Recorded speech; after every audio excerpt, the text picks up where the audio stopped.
ร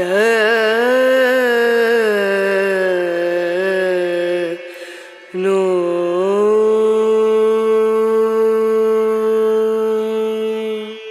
นาฮิ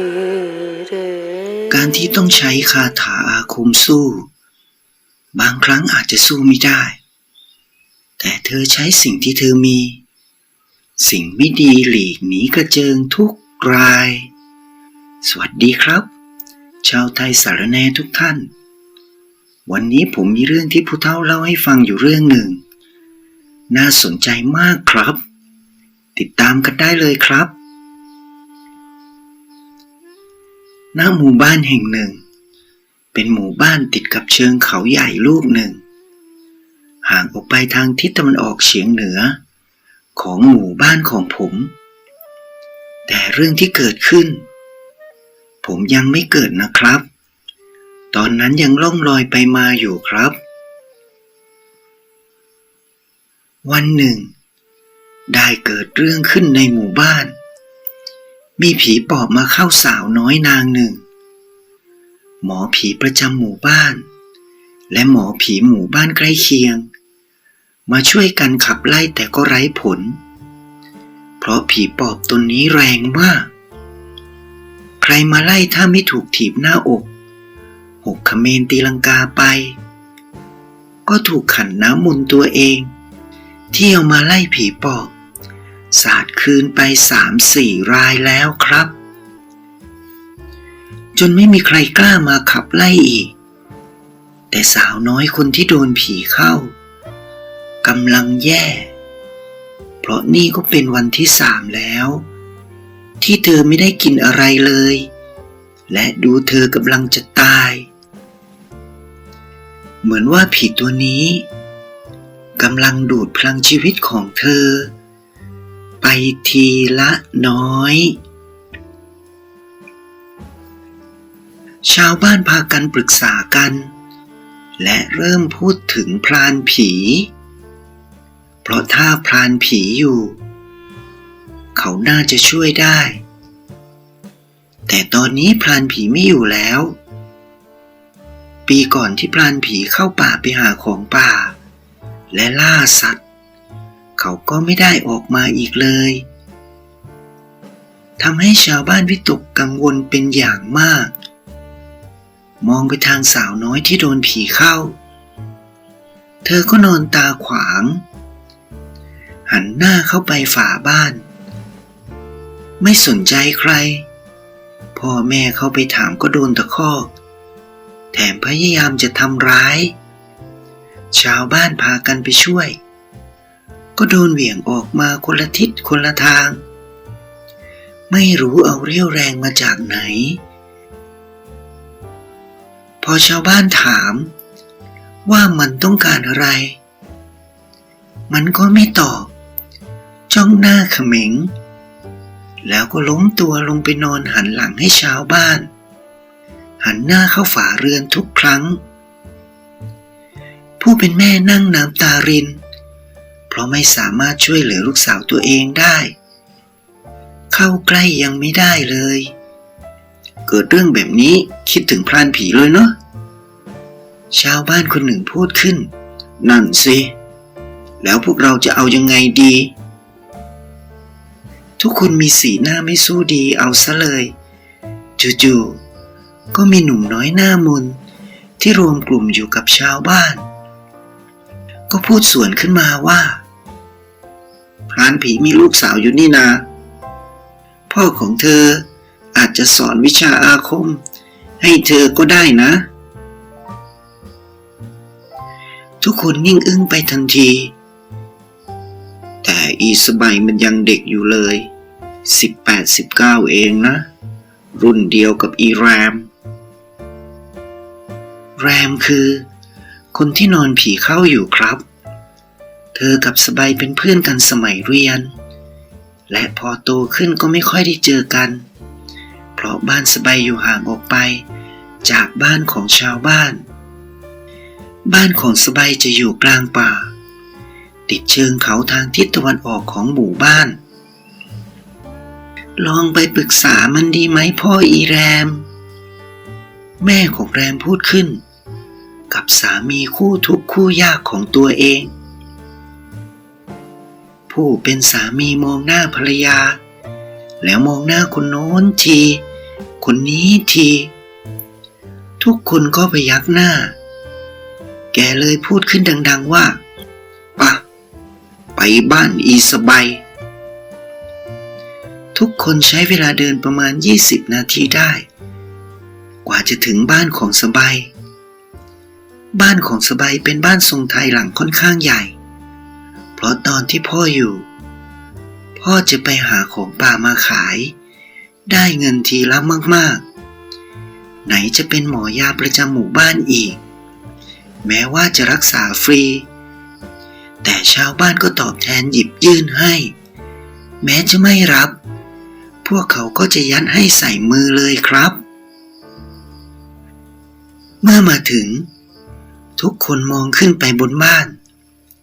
ที่เห็นประตูระเบียงของบ้านปิดอยู่ตรงชานเรือนก็มองไม่เห็นใครประตูบ้านก็ปิดสนิทพวกชาวบ้านเลยพากันร้องเรียกสบายอยู่ไหมสบายเว้ยพวกเขาร้องเรียกอยู่3-4 รอบเงียบเหมือนไม่มีคนอยู่หรือมันจะเข้าป่าไปวะนั่นดิแล้วทุกคนก็ต้องสะดุ้งขึ้นพร้อมกันสุดตัวเมื่อมีเสียงหวานดังขึ้นมาด้านหลังมีอะไรกับฉันหรือจ๊ะเมื่อทุกคนหันหน้ามาก็เจอกับสาวน้อยผมยาวหน้าตาหมดจดสวยหยาดฟ้ามาดินเลยก็ว่าได้ครับใส่เสื้อผ้าแบบรัดกุมเหมือนผู้ชายผมรวบเป็นมวยไว้บนหัวมือถือหน้าไม้แบกไว้ในบ่าสะพายย่ามเฉียงไว้ในตัวและเหมือนจะมีของป่าหรือสมุนไพรอยู่เต็มย่ามจนย่ามแทบแตกปลิออกมาขึ้นมาคุยบนบ้านดีกว่าจ้าลุงพูดจบสบายก็เดินขึ้นไปเปิดประตูระเบียงที่สูงแค่เอวและเอาเสื่อมาปูให้ชาวบ้านนั่งยกน้ำยกท่ามาให้ดื่มพ่อของแรมเล่าเรื่องต่างๆให้สบายฟังและอยากให้สบายไปช่วยพอจะช่วยได้ไหมพ่อของแรมถามขึ้นฉันเรียนอาคมจากพ่อมาไม่มากหรอกจ้าลุงไม่ลองไปขอความช่วยเหลือจากหมอผีหลายๆท่านที่อยู่หมู่บ้านใกล้เคียงล่ะจ๊ะมีตั้งเยอะนี่พวกข้าไปมาหมดแล้วถูกอีแรมถีบอกล้มหงายไปไม่เป็นท่าก็หลายคนโดนมันเอาน้ำมนต์ตัวเองมาสาดก็หลายรายพวกข้าถึงได้บากหน้ามาหาเองพอจะมีวิธีช่วยอีแรมมันไหมล่ะสบายถ้าไม่เช่นนั้นแล้วอีแรมไม่น่าจะรอดถ้าจะพูดไปแล้วแรมกับสบายเป็นเพื่อนที่สนิทกันมากทีเดียวตอนเด็กไปไหนก็ไปด้วยกันตลอดมาห่างกันก็ตอนที่เริ่มโตเป็นสาวนี่เองแต่เวลาเข้าไปแลกของกินของใช้สบายก็ยังแวะไปหาอีแรมมันตลอดเธอนิ่งคิดอยู่ครู่แล้วก็ลุกขึ้นแล้วก็พูดว่าคนอื่นโดนมันถีบ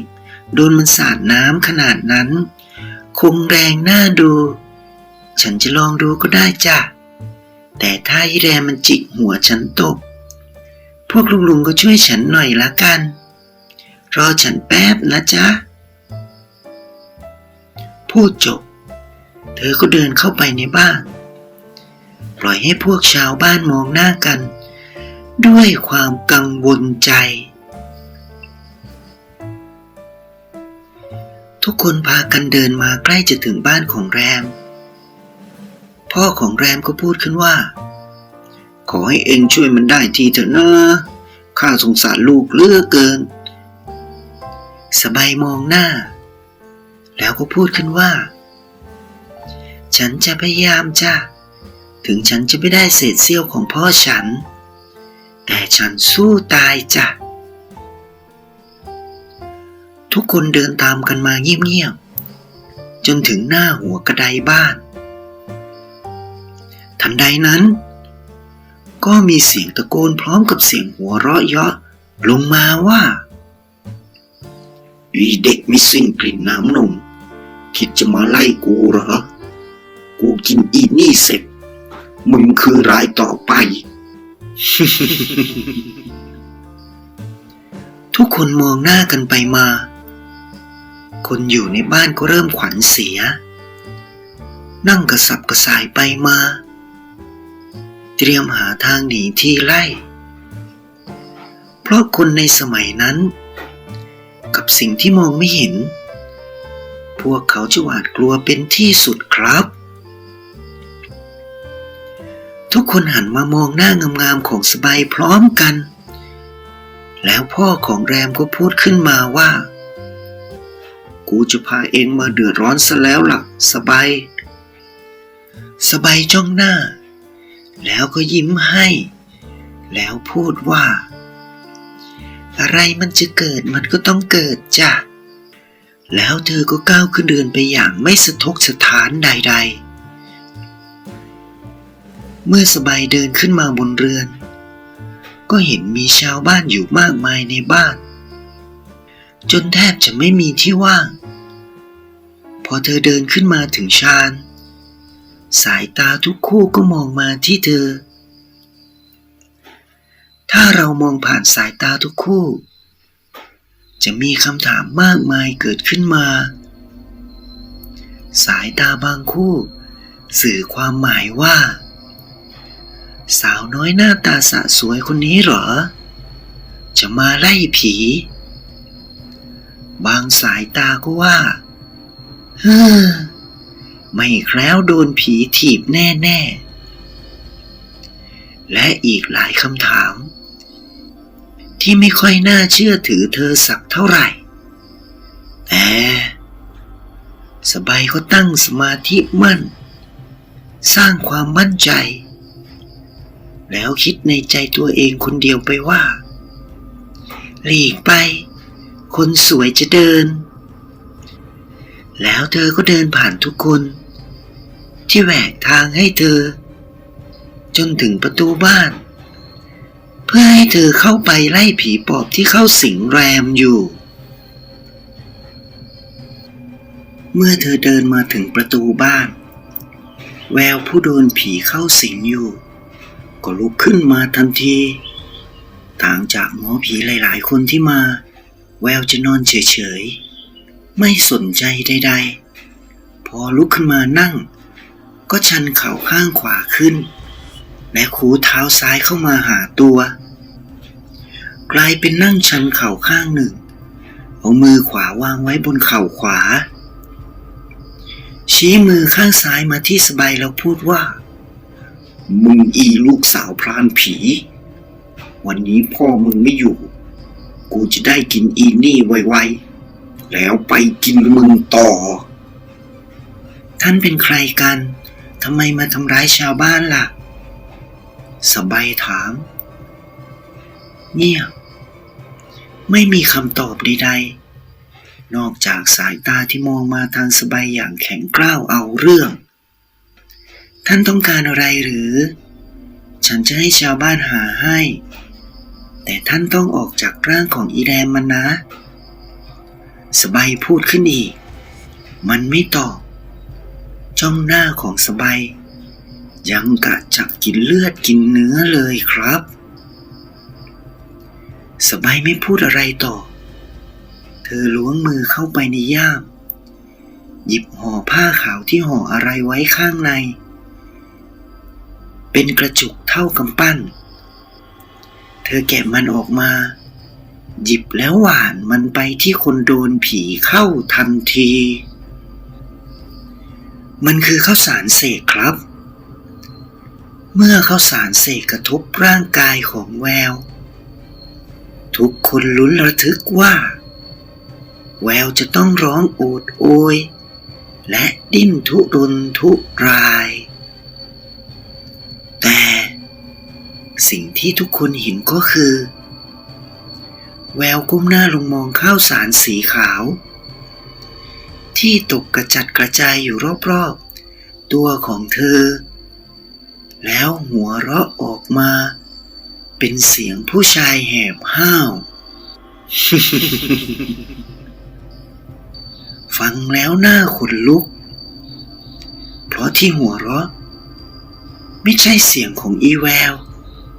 แต่เป็นผีปอบที่สิงอยู่ในตัวนั่นเอง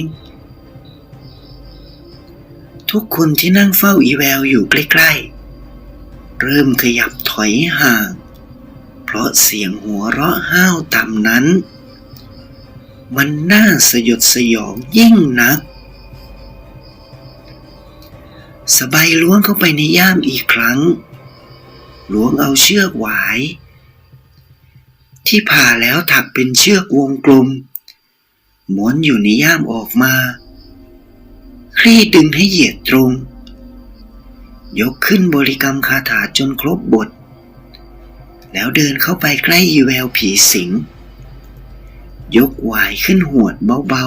ๆไปตามตัวของอีแววผีสิงทันทีอีแววมองดูหวายที่มากระทบตัวแล้วมันก็หัวเราะเสียงห้าวต่ำ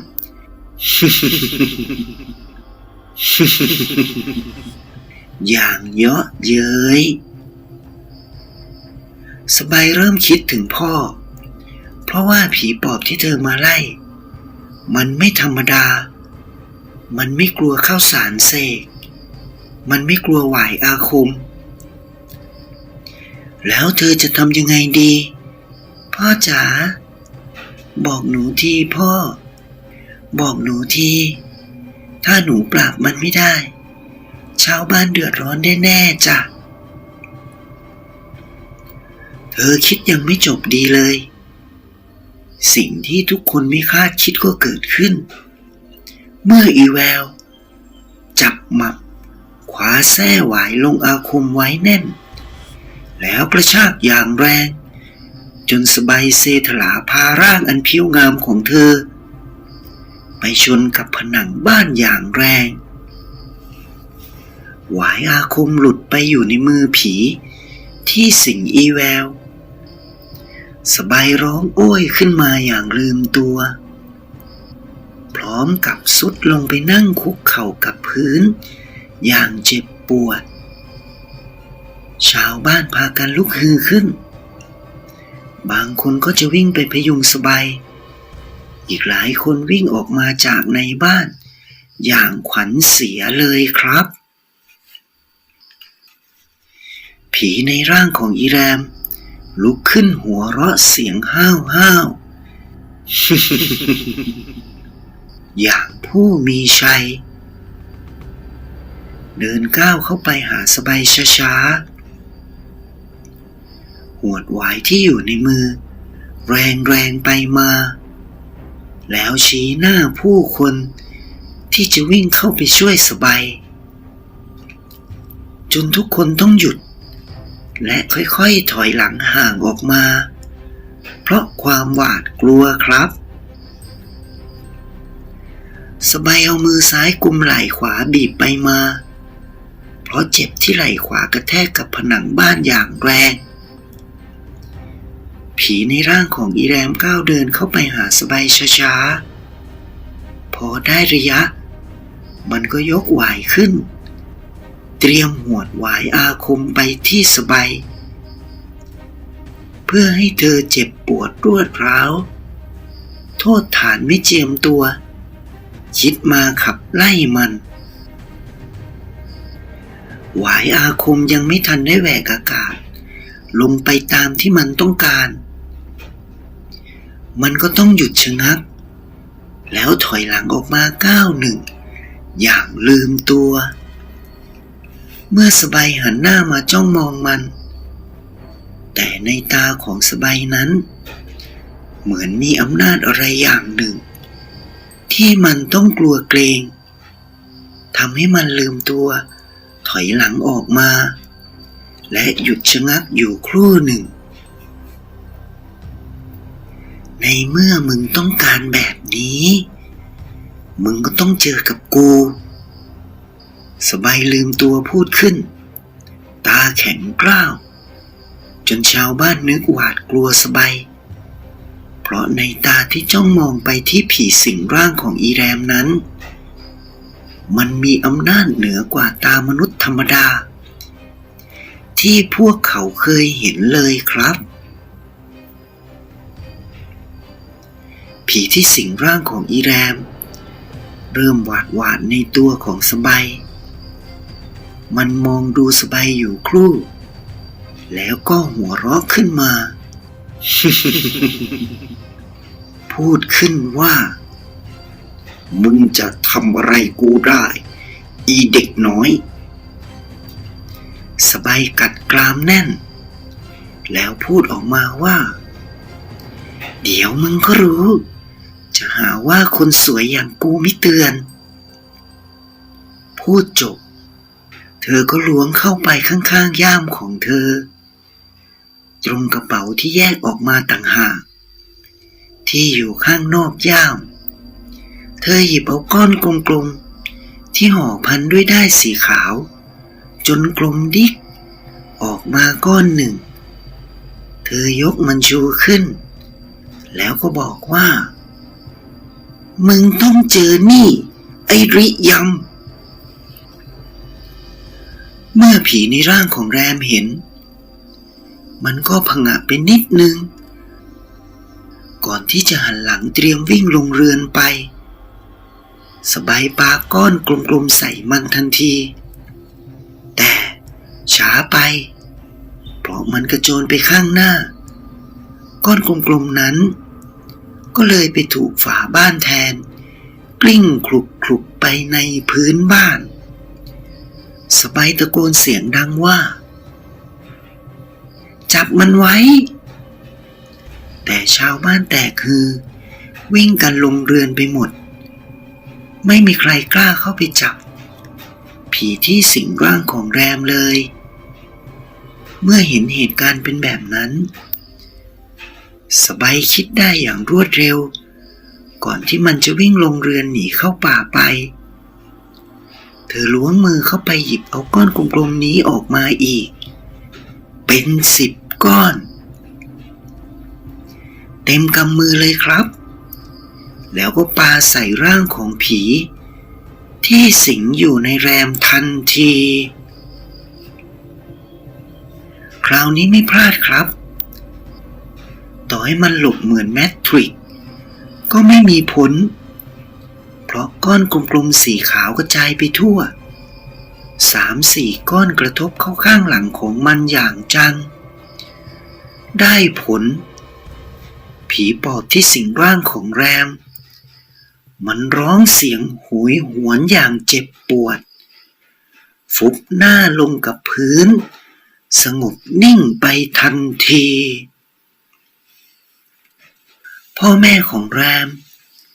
ที่กำลังตกใจทำอะไรไม่ถูกเมื่อเห็นลูกสาวฟุบหน้าลงไปแล้วอ้วกออกมาแบบเอาเป็นเอาตายอยู่นอกชานก็รีบวิ่งขึ้นไปดูทุกคนที่กำลังแตกคือสองจิตสองใจว่าจะวิ่งหนีหรือทำอะไรต่อก็ได้สติวิ่งเข้ามาหาพ่อของแรมที่กำลังลูบหลังตบไหล่บีบนวดให้ลูกสาวของตัวเองที่กำลังสำรอกเอาของเสียที่อยู่ในท้องออกมา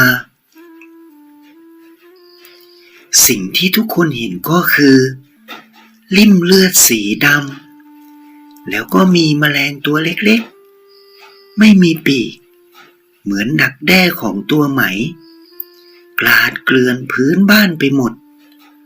บางคนก็รีบวิ่งไปหิ้วน้ำมาเทสาดชะล้างออกเพราะไม่อาจทนเห็นภาพอันน่าสะอิดสะเอียนนี้ได้ไม่นานแรมก็หยุดอ้วก มองหน้าทุกคนไปมา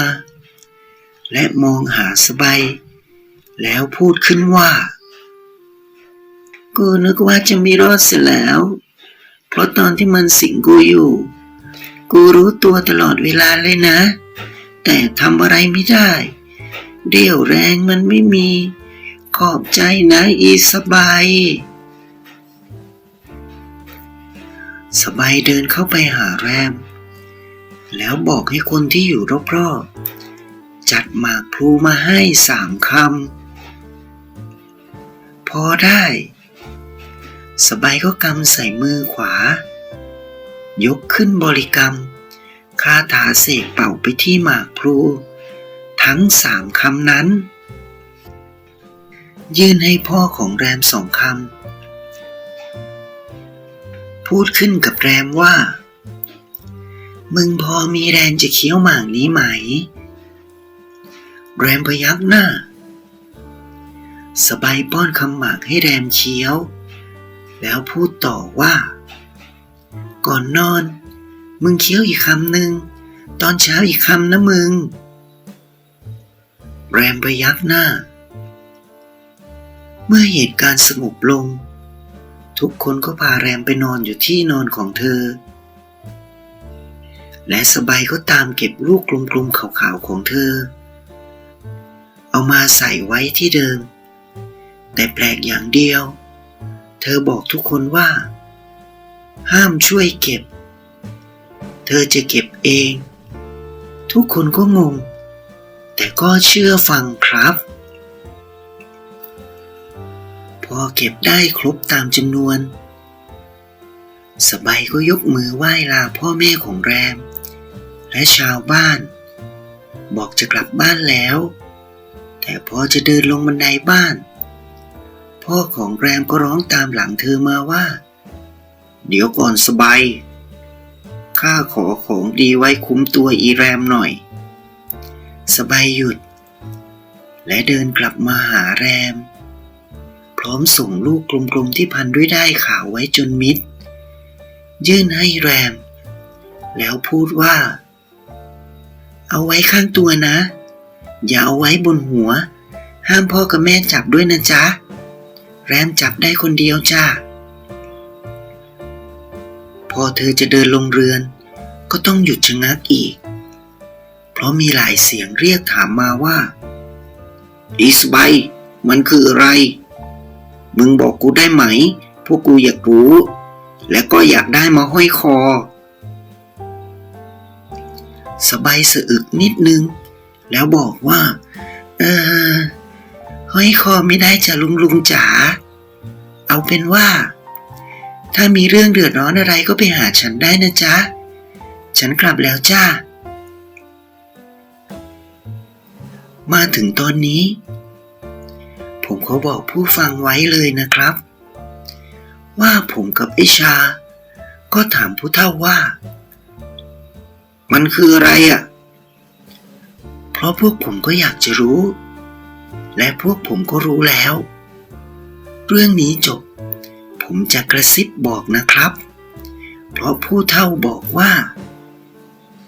อย่าบอกใครเชียวครับพอสบายจะก้าวขาลงเรือนสบายก็ต้องหยุดชะงักอีกเมื่อชาวบ้านพูดพร้อมกันขึ้นมาว่าสบายเดี๋ยวข้าจะให้ลูกชายข้าไปส่งเสียงนี้ดังขึ้นมาพร้อมกันเหมือนนัดกันไว้เลยครับ 6-7 เสียงเพราะจริงๆแล้วทุกคนในหมู่บ้านนี้รักสบายมากพอสมควรไม่ว่าจะเป็นเด็กคนแก่หรือเพื่อน